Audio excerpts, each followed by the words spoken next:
Today I'm going to show you guys how easy it is to learn how to layer. Let's go! To get started, you only need one thing, and that's a white t-shirt. Let me show you some examples. A white t-shirt is so versatile, you can slap anything you want. For example, these denim jackets. You can slap in a warmer layer for the colder weathers, like a hoodie or a crew neck. If you'll notice, even here, if he has the denim jacket on, it's peeking out in the center. If he has the sweatshirts on, it's peeking out underneath on the bottom. The point of the layering is to add visual intrigue. Better. Or if you want something cool and breezy for the hot weather, you can slap in over shirts as well. You want to start simple and take it from there. Footwear is the next step that I don't really have a whole lot of experience in. I've never been much of a sneakerhead, but I'm getting into it because right now I'm rocking these bad boys, and they were one of the most difficult campaigns that I ever had. Those are Puma's Easy Riders, and I love Puma, one, as a brand. Two, just the Easy Riders are just fantastic shoes. I don't know why they sent me highlighters, but they were like, sorry, that's all we got. And I was like, okay, I'll make it work. But now I'm like determined to make it work with every outfit. Pretty much only works with like neutrals and jeans. Suck. Look, sneakers just suck. Okay, they don't suck. I just think boots are better to wear, and here's how to style them. Now, if you're looking to get your first pair of boots or invest in a quality pair of boots, the most versatile color that you need to get is brown. This can be mid brown, dark brown, or black if that's more your style. Number two, you want to get a pair that match your individual style and how you usually like to dress. The most common pair that a lot of guys start out with is a lace-up boot. If you're more of a casual guy, you can do a cap-toe boot just like this one right here. Or if you're more of an elevated guy, you can go for a wingtip one like this. The wingtip boot is the most classic way to dress up an outfit. My boot game personally is pretty limited. I have some nice boots, but for me personally, I like something that I can dance in. And not like two-step country dance, which I do. It's fun. I love it. But like genuinely like bust a move dance. And that can be hard. Also, I don't buy new leather. I don't believe in buying animal products, especially if it's literally like the skin of an animal. So that makes finding new boots kind of tough. And then you have the most loved and versatile boot, which is the Chelsea boots. Chelsea boots, no matter if you're a casual guy, an elevated guy, or even a suit guy, you can't mess up when you wear them. And then lastly, you have my brand new favorites, the cowboy boot. Don't make the mistake like me when you wear them and wear them with really skinny jeans. It's best to wear them with straight cut pants or boot cut jeans, or have pants that have more of a flared or wide opening at the I live in Texas, born, raised here. I don't think there are many smart outfits with which the cowboy boot doesn't work. And they literally have their own type of jeans. There's boot cut jeans for cowboy boots. If y'all know of any vegan leather cowboy boot brands, let me know. I would love some. The reason why your dress shoes are collecting dust in the back of your closet is because the only way you know how to style them is with a suit. Don't ask where that's coming from. The chunky loafer is very much in right now. Those were really cool.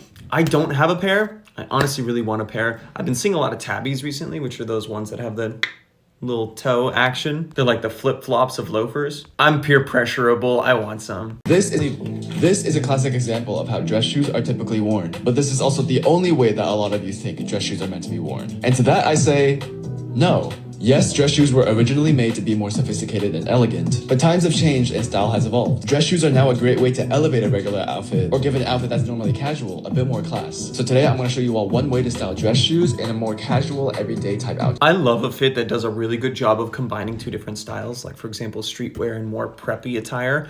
Tyler, the Creator, actually does a fantastic job of doing exactly that. When he wears loafers, that man wears loafers. Let's get started. The goal here is to create an outfit that is normally very casual that you can wear with something like a pair of white sneakers, but instead we're going to replace them with a pair of dress shoes to show that two completely different types of shoes can work with the same outfit. Love what he's doing. That was a long shot of him in his underwear. But hey, game recognizes game.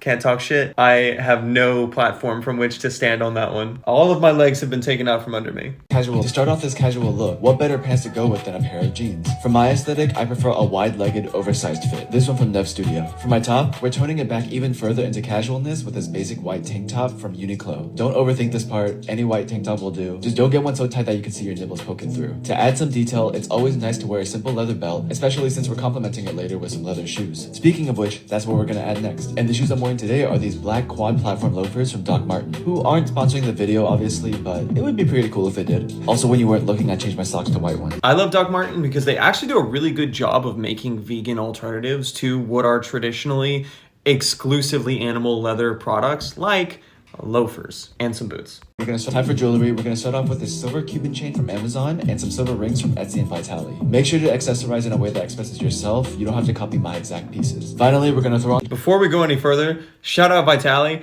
or I don't know if it's Vitali or Vitali. They make fantastic jewelry. Please sponsor me, like, or send me some shit. Like, y'all have awesome. I love your jewelry. Jacket. We're gonna throw on this leather jacket from Alfred Eden because it's cold and your boy's skin is sensitive. And that is one of my favorite ways to style dress shoes without looking like James Bond. I hope this was helpful and that all of you can add this outfit into your wardrobe. Buddy, damn, I went to puberty again. What the fuck? But if you really want to take your outfit to the next level, accessories are where it's at. Holy shit, that was so hard to say. I don't know.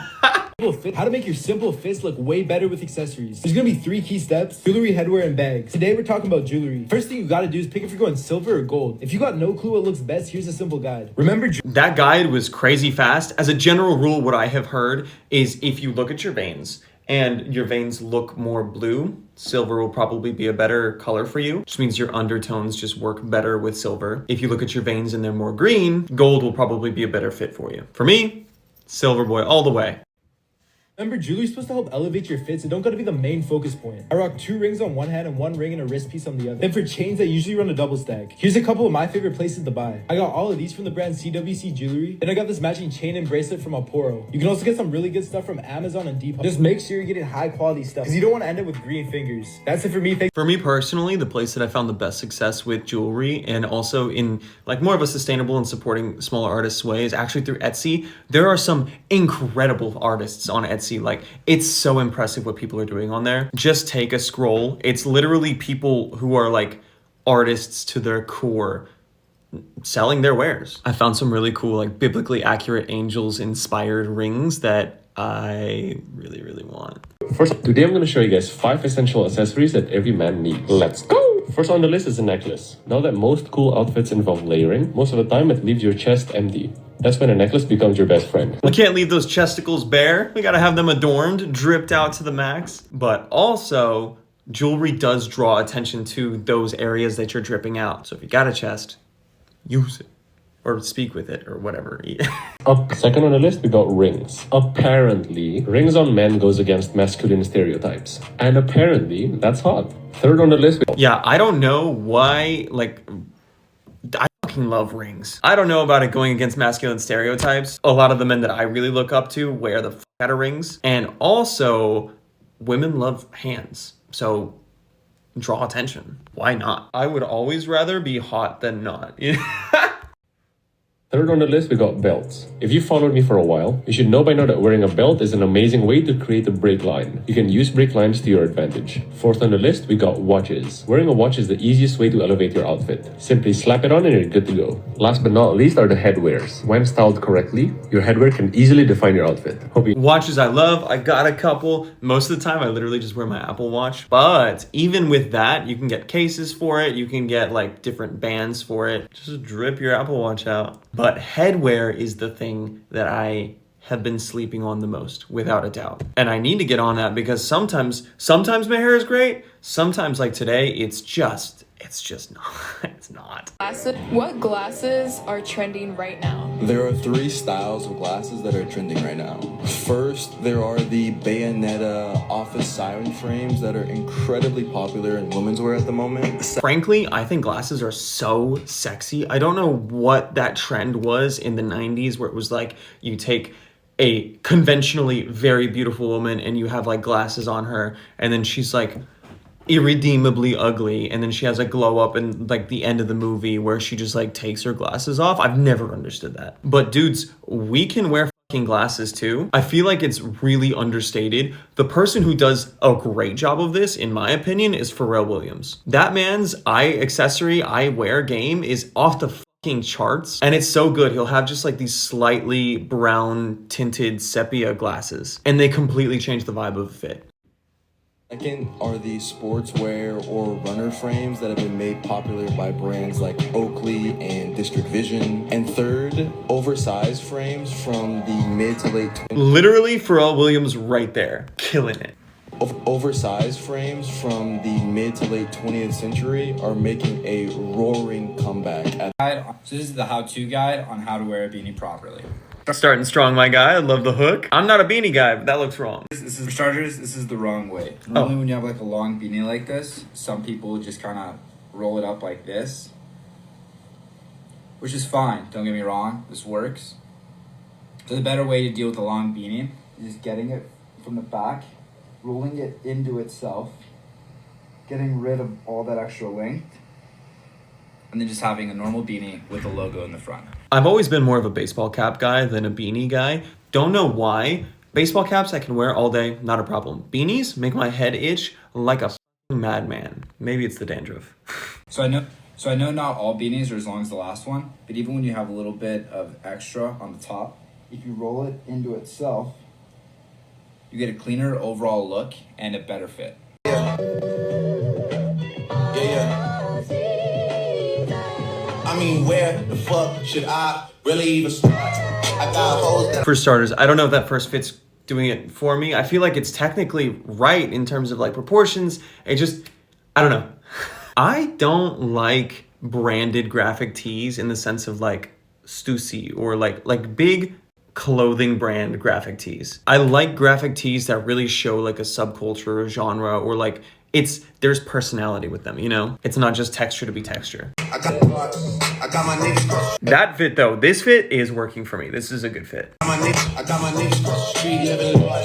Thinking back to the fact that they. The most important thing in an outfit though is confidence. It really is. Like, you can wear whatever the fuck you want as long as you're confident in it. Like, if it makes you feel good and you're about it, doesn't matter what anyone else is saying. Like, that's literally how style trends catch on in the first place, is someone was confident enough to be like, this looks good, I'm gonna wear it. And then other people were like, I fuck with your confidence, kind of like the fit, let me be about it too. To wear the confidence to wear what you want to wear is not inherited. It's a muscle that you have to train in order to be able to flex. And this is something that I said a couple months ago in an interview that went super viral. This is some of the best fashion advice that I can give you. Me saying that comes from an experience. When I was 18 years old, I had went out to New York City with my best friend on a birthday trip. And in that trip, I had bought my first ever pair of Rick Owens Kiss heels. Something that at the time, growing up in such a small town in Colorado, was so egregious. It was something that like people made fun of me for instantly. But the first time I ever tried them on was such a life-changing internal experience. He's 100% right. Confidence really is a skill.